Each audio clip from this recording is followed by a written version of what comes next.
नमस्कार, जय हिंद। सरदार पटेल विश्वविद्यालय के द्वारा प्रस्तुत पुस्तक परिचय चर्चा की इस तीसरी श्रेणी के प्रथम प्रस्तुतकर्ता के रूप में मैं डॉक्टर पार्वती गोसाई हिंदी विभाग की ओर से आप सभी का स्वागत करती हूँ। आज मैं आप सबके सामने एक ऐसी पुस्तक से रूबरू कराने आई हूँ जिसका मेरे व्यक्तिगत जीवन में भी बहुत महत्वपूर्ण स्थान रहा है और मेरी कई चुनिंदा और पसंदीदा पुस्तकों में से श्रेष्ठ स्थान पर मैंने इसको रखा है। दोस्तों, पुस्तक जो है वो मनुष्य के जीवन की सच्ची पथ प्रदर्शक होती है। मनुष्य चाहे कितना भी निराशा की स्थिति में हो, पर अगर उसके पास अच्छी पुस्तक है तो वह हार कर भी जीत जाता है, दुख में भी सुख का एहसास करने लगता है। इसलिए हमारे विश्वविद्यालय की ओर से ये पुस्तक परिचय की श्रेणी जो शुरू करी गई है, इसके लिए मैं अपने विद्यालय का बहुत बहुत अभिवादन और अभिनंदन करती हूँ। आज मुझे यहाँ पर ये अवसर दिया गया है, इसलिए मैं अपने आप को गौरव महसूस कर रही हूँ। आज मैं आपके सामने एक ऐसी पुस्तक लेकर आई हूँ जिनको अगर कोई भी पढ़ता है तो उनके सामने चाहे किसी भी क्षेत्र की असमंजस हो, अंधकार हो, वो दूर हो जाते हैं। मैंने व्यक्तिगत जीवन में भी ये पाया है और मुझे पूरा यकीन है कि आप भी जब इस पुस्तक को पढ़ेंगे या इस पुस्तक के बारे में सुनेंगे थोड़ा बहुत, तो आपकी उलझनें जो है अब तक की, खास करके युवा पीढ़ी के लिए मैं ये पुस्तक लेकर के आई हूँ, क्योंकि इसकी आज बहुत आवश्यकता मैं महसूस कर रही हूँ। तो सबसे पहले कोई भी पुस्तक होती है तो उसका पृष्ठ आपको पता होना चाहिए। मैं आपके सामने ये पुस्तक प्रस्तुत कर रही हूँ जिसको मैं आज आपके सामने रखूंगी। पुस्तक का नाम है सत्यार्थ प्रकाश। कोई भी पुस्तक है तो उसकी जब परिचर्चा होती है, चर्चा होती है, तो प्रथम लेखक का परिचय, फिर पुस्तक का प्रकाशन कहाँ से हुआ है, कितने पृष्ठों में है, कौन सा संस्करण है, अन्य भाषाओं में उनका अनुवाद हुआ है कि नहीं, इसकी बात रखी जाती है। फिर पुस्तक के मूल प्रकरण कितने हैं, पुस्तक के लिखने के पीछे उनका मूल उद्देश्य क्या है, पुस्तक का मूल सारांश, पुस्तक को अन्य विद्वानों ने, समीक्षकों ने किस तरह से मूल्यांकित करा है, उसके बारे में कुछ विचार रखे जाते हैं। और फिर उस पुस्तक की प्रासंगिकता तत्कालीन कितनी थी और वर्तमान में कितनी है, इस पर बात रखी जाती है। और अंततोगत्वा पुस्तक का सारांश निष्कर्ष रूप में या उद्देश्य के रूप में मैं अपनी ओर से प्रस्तुत करूंगी। तो इन कुछ बिंदुओं के आधार पर मैं आपके सामने आज ये पुस्तक जो है सत्यार्थ प्रकाश, उसका परिचय कराने आई हूँ। पुस्तक का पृष्ठ देखकर या उसका रंग देख करके आप ये अनुमान मत लगाइए कि ये कोई धार्मिक पुस्तक है। मैं अपने व्यक्तिगत अनुभव पठन के आधार पर इसको एक राष्ट्रीय पुस्तक घोषित करती हूँ और इसको पढ़ने के बाद मुझे यकीन है कि आप देखकर को जो अनुमान लगा रहे हैं वो पढ़ने के बाद आपका अनुमान जो है बदल जाएगा और आप भी मेरी बात का समर्थन करेंगे कि क्यों मैं इसको राष्ट्रीय पुस्तक घोषित कर रही हूँ। पुस्तक के लेखक है महर्षि दयानंद सरस्वती।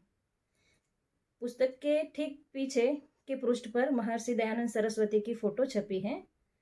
महर्षि दयानंद सरस्वती शायद आज की पीढ़ी के लिए, आज के नए बच्चों के लिए ये नाम अनजान हो सकता है, क्योंकि हमारे लिए हीरो वही है जो क्रिकेट खेलते हैं, हीरो वही है जो फिल्मों में नाचते गाते रहते हैं। पर हकीकत में आज इन सबको जब हम हीरो मानने के लायक बने हैं, तो ये एहसास, ये योग्यता हमें जिन्होंने दिलाई है, ऐसे कई हीरो हमारे अतीत में, वर्तमान में हुए और हो गए हैं। तो अतीत में जो हमारे आदर्श पुरुष रह गए हैं, जिन्होंने हमारी भारतीय सभ्यता, संस्कृति को उच्च शिखर पर पहुंचाया था, उनमें से एक है स्वामी दयानंद सरस्वती।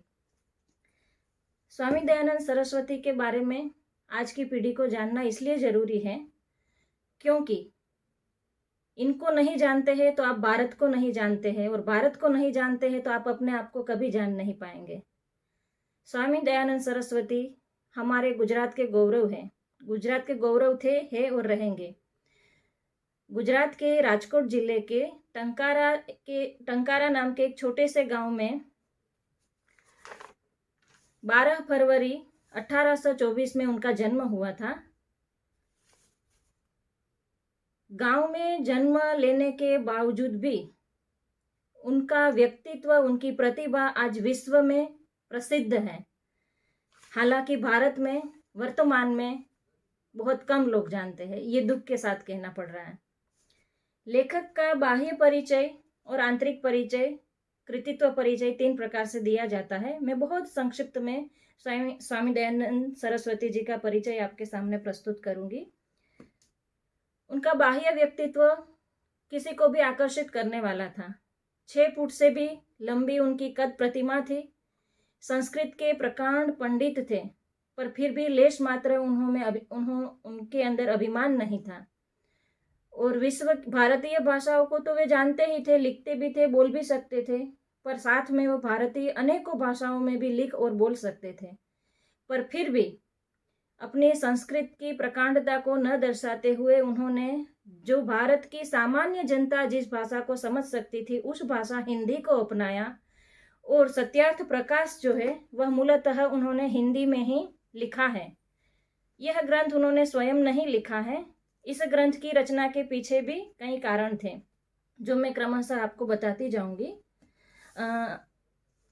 स्वामी दयानंद सरस्वती जी और उनकी सत्यार्थ प्रकाश पुस्तक आज क्यों जरूरी है, इसके बारे में भी मैं बताऊंगी। जब भारत के अतीत में हम नजर डालते हैं तो मुझे हिंदी के एक प्रसिद्ध कवि है मैथिली शरण गुप्त जी, उनकी एक काव्य पंक्ति याद आती है। और वो जो काव्य पंक्ति है, उस काव्य पंक्ति को स्वामी दयानंद सरस्वती का जीवन, उनका योगदान और ये पुस्तक का महत्व जो है वह प्रतिपादित हो जाता है। पंक्ति कुछ इस तरह से है। हम कौन थे और क्या हो गए हैं, हम कौन थे और क्या हो गए हैं और क्या होंगे अभी, आओ विचारे मिलकर ये समस्याएं सभी, आओ विचारे आज मिलकर ये समस्याएं सभी। समस्याएं तो अनेक है, अतीत में भी थी, वर्तमान में भी है और भूतकाल में नहीं रहेगी, ये कहा नहीं जा सकता। इसीलिए कुछ ऐसे विचार जो हमारे लिए बेहद जरूरी है, जिनको जानना समझना, और अगर हम उसको नहीं समझते हैं, नहीं जानते हैं, तो हमसे बड़ा मूर्ख कोई नहीं है, ऐसा मैं मानती हूँ। स्वामी दयानंद जी सरस्वती ने सत्यार्थ प्रकाश की रचना तब करी जब भारत के अंदर वेदों को हीन समझा जाने लगा और वेदों की संस्कृति को कमतर समझने लगे लोग। विदेशी संस्कृति के अंधानुकरण के प्रभाव में आकर तत्कालीन समाज और प्रजा जो है वह भारतीय और वेदोक्त आचार विचार की प्रणाली को, संस्कृति को, जीवन को हे समझने लगी थी। और बिल्कुल आज वर्तमान में भी वही हो रहा है। वर्तमान में क्या हो रहा है, हम अपनी संस्कृति को, अपनी सभ्यता को, अपने आचार व्यवहार आचरण वगैरह को छोड़ करके, उसको पिछड़ा समझ करके वेस्टर्न कल्चर, पाश्चात्य संस्कृति को अपना रहे हैं और उसमें हम बहुत गौरव भी महसूस कर रहे हैं। तो यही बात जब स्वामी दयानंद सरस्वती ने ये सत्यार्थ प्रकाश लिखा था, उससे पहले भी थी, उनके समय में भी थी और आज भी मैं बिल्कुल वही देख रही हूँ।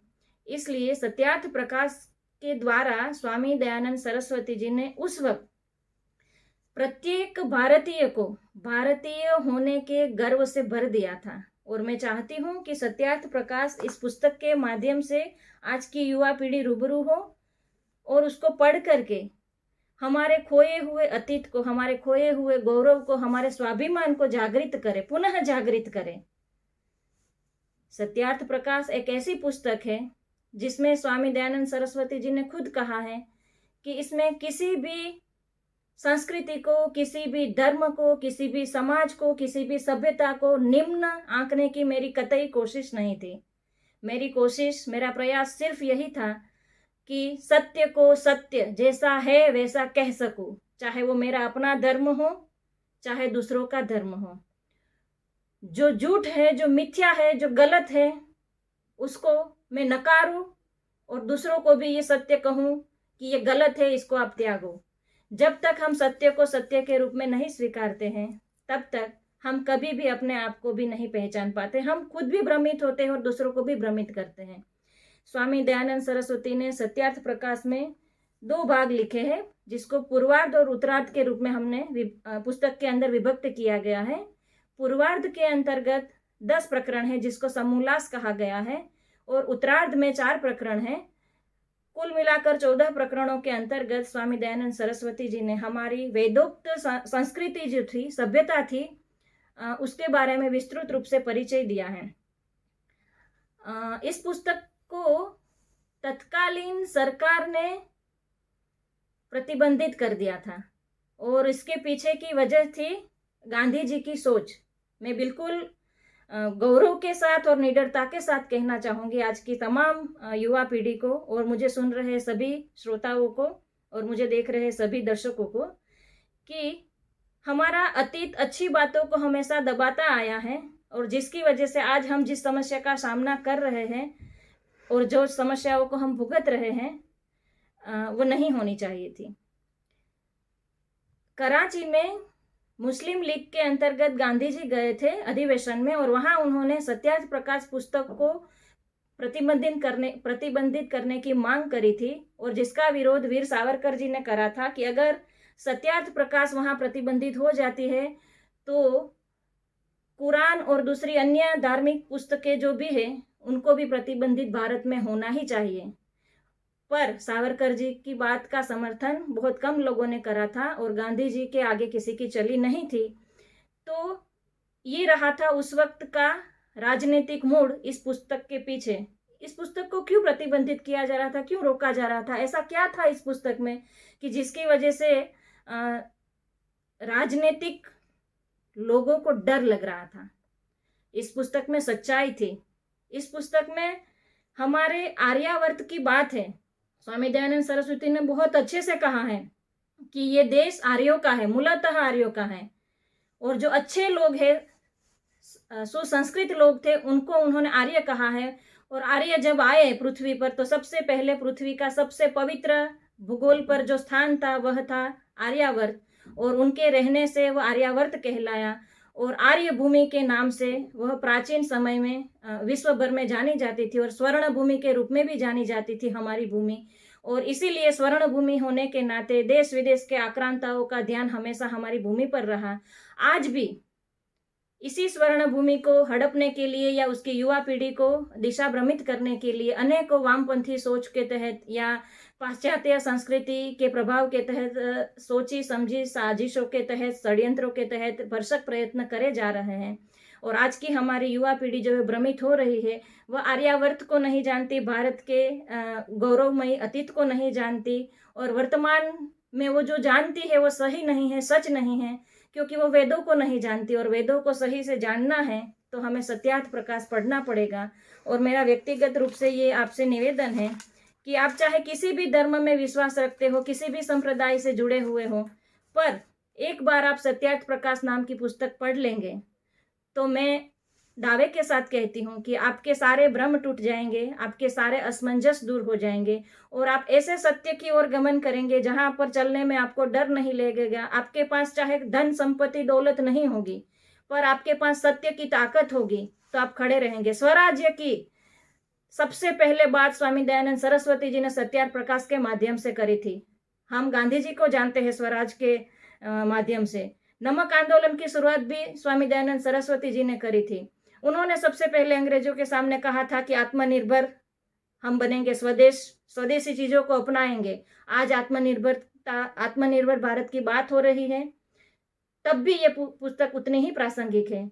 जो भी व्यक्ति आत्मनिर्भर बनना चाहता है, सच्चा राष्ट्रभक्त बनना चाहता है, सच्ची समाज सेवा करना चाहता है, सच्चे धर्म का आचरण करना चाहता है, सच्ची सभ्यता को अपनाना चाहता है, तो उन सभी पाठकों को सत्यार्थ प्रकाश अवश्य पढ़नी चाहिए। बस आप लोगों ने मुझे ध्यान से सुना, यूनिवर्सिटी ने मुझे ये अवसर दिया, इसलिए मैं उसका धन्यवाद करती हूँ। आप लोगों का भी बहुत बहुत धन्यवाद करती हूँ। नमस्कार, जय हिंद।